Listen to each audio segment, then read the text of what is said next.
For the EFD Group, Mr. Farage. President, we're in the midst of an economic and increasingly humanitarian crisis, and yet Commission President Barroso is not here. Indeed, Herman Van Rompuy is not here either. Not that it really matters, because they're not prepared to listen to any debate or any argument. They're intent on pursuing their political dream of a United States of Europe. They're prepared to commit economic suicide for an entire continent. And tomorrow night, Mr. Van Rompuy has called yet another summit at which he's going to present a strategy for growth and jobs. Elected MEPs, representatives of the people of Europe, from left and right, we've heard it all before. Remember, the euro itself was supposed to create growth and jobs, and yet it is actively destroying both of those things. The remedy we're being offered is more of the same. I would suggest that the medicine is killing the patient, and to increase the dosage is madness. And don't listen to those who will tell you that the only alternative is for Greece to stay in the euro.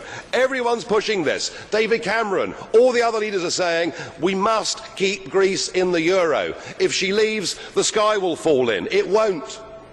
There'll be a few difficult weeks, and then things will settle down. There'll be a boom in tourism. Investment will start to come back into Greece. Innovation will start to come back into Greece as people start making products to beat expensive imports. Indeed, Greece outside of the Eurozone may well provide to be an inspiration for Spain, for Portugal and many other countries.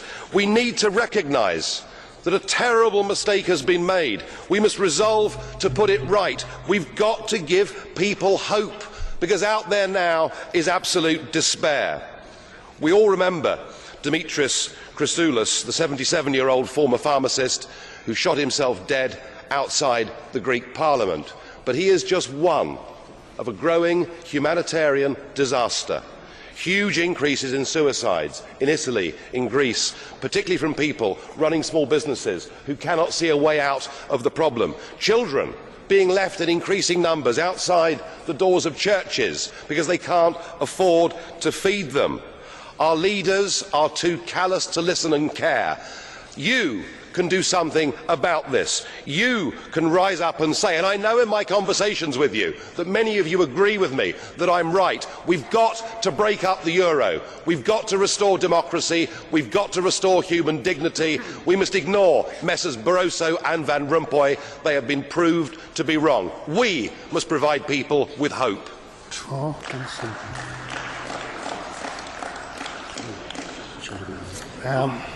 Kollege, da ist eine Frage. A question has been put to you by Mr. Papanikolaou. Are you prepared to take the question? Mr. Papanikolaou, please. Bitte sehr. Ευχαριστώ πολύ, κύριε Πρόεδρε. Άκουσα με πολύ, κύριε. Thank you very much, President. Well, I listened very carefully to what Mr. Farage said, and he once again reiterated his position. The Greece should leave the Eurozone.